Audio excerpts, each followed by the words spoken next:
Welcome back to the MMA Report. It's John Pollock with you. Coming up this Saturday night, the UFC is on pay-per-view. It is UFC 212 coming to you from Rio de Janeiro, Brazil, and one of the standout fights on the card. It's a middleweight contest as Nate Marquardt will be taking on the man who joins us now, Vitor Belfort, who will be walking into a UFC octagon for the 25th time in his career. Vitor, how are you doing today? I'm doing fantastic, my friend. Thank you for asking. This is fight number 25 for you inside of the UFC. You have had one of the most storied careers of any UFC fighter.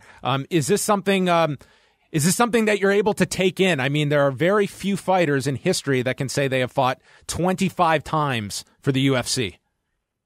Yeah, man, that shows how much love and respect we have for each other in these organizations. So since I fought with Bob Milovic, with the Fertitas brothers, with Dana White, and now with IMG, still Dana White, I'm very thankful, and I just have everything to thank these guys to help build the sport, especially Dana. It's been till today, sacrifice. I believe he sacrificed his family a lot for the sports. He missed a lot of birthdays, a lot of things, a lot of special moments. And I'm thankful. I'm very thankful for everything that he went through it. And the sport is here, and I believe we have still a lot to grow. And as if you can ask Dana, he still understands that we have so much territory we still have to gain, and I really believe you guys are going to see, UFC in biggest platform worldwide. And today you see already, but it's not even close to where it's going to be in the sports. I really do believe. As we speak today, Vitor, are you approaching Saturday's fight as though it is definitely your final fight with the UFC, or is there the opportunity that this might not be it for you? Yeah, we take one fight at a time. I really feel like I rebirthed something in me. So we see, I can see the future. I'm still with UFC, I can see myself working with them, not just as a fighter, but as an executive. I see a lot of opportunity out there. Who knows, we can create a Legend League, things can come up.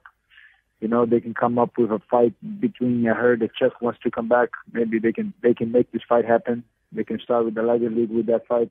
A lot of things can happen. You got to understand, we got to take one fight at a time. So I see myself with this organization for a long time, and I want to continue to help build, the sport inside this organization. And I'm very thankful for them, so.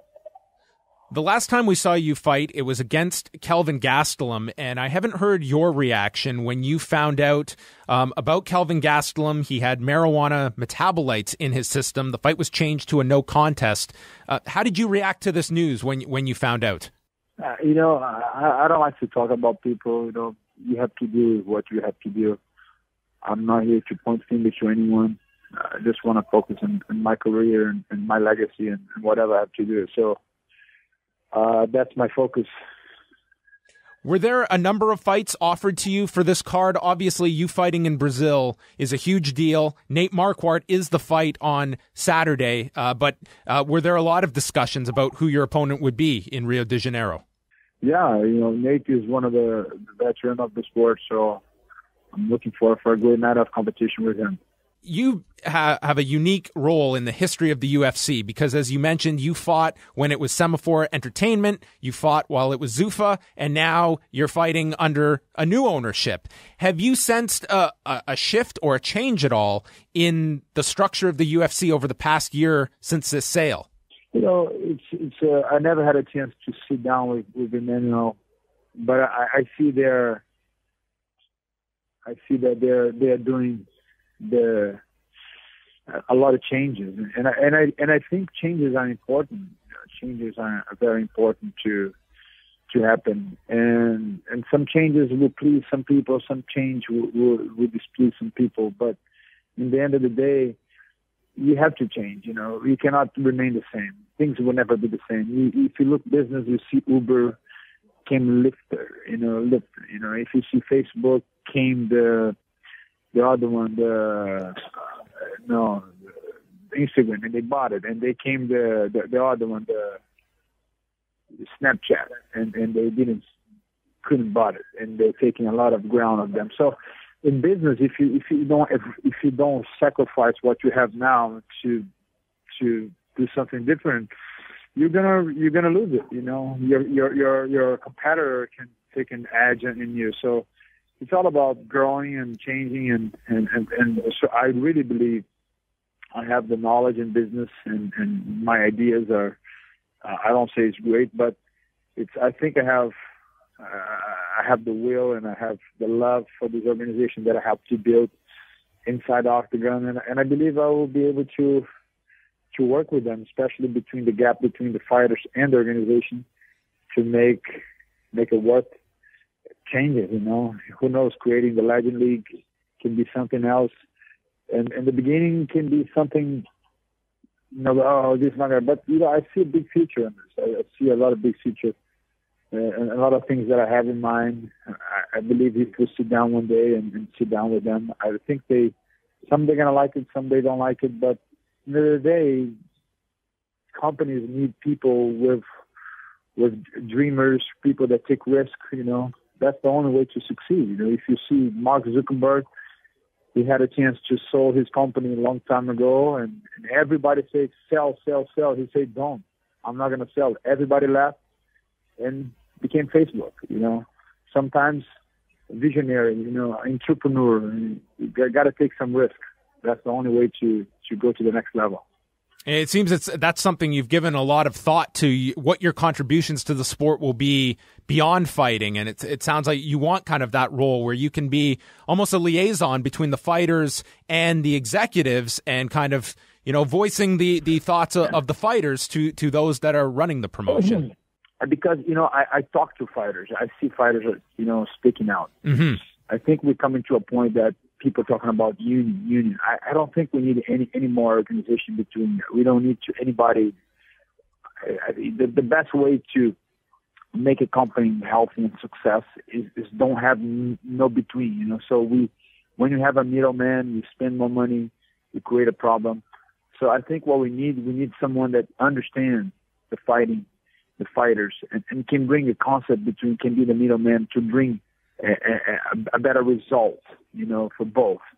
I think is we have everything now in our favor to make the UFC one of the great sports in the world and worldwide. So it's just, I think we just start doing things, start trying things, and I know that sounds like,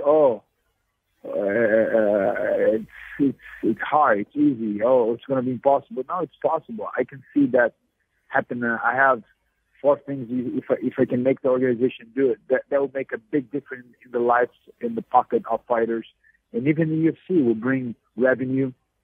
And I think it's time. It's time for, I know Roger Federer. He's one of the leaders of these players. So he talked to the owners. And IMG is one of the owners of Wimbledon. So they understand that a lot. They're great in business. They're great lawyers. They're great in entertaining.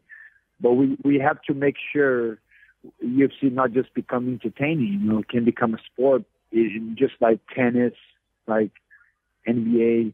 And they already are, don't get me wrong. But I see the gap between the fighters and the organization. It's a thing that can be solved in a bit. You know what I mean? It's just, you just need someone out there working and making sure both parties are evolving and growing and prospering. And I think it doesn't take a genius, but take someone with knowledge and experience to make it happen. All excellent points, I think, that you raised, Vitor, and many fighters would agree with you. We look forward to this fight. It's happening Saturday night. Vitor Belfort meets Nate Marquardt, part of UFC 212, 10 p.m. Eastern Time on pay-per-view. It should be a fantastic atmosphere for Vitor, and we look forward to whatever your next move is after this fight, and all the best going into Saturday night, Vitor. Appreciate this time. Thank you very much, my friend.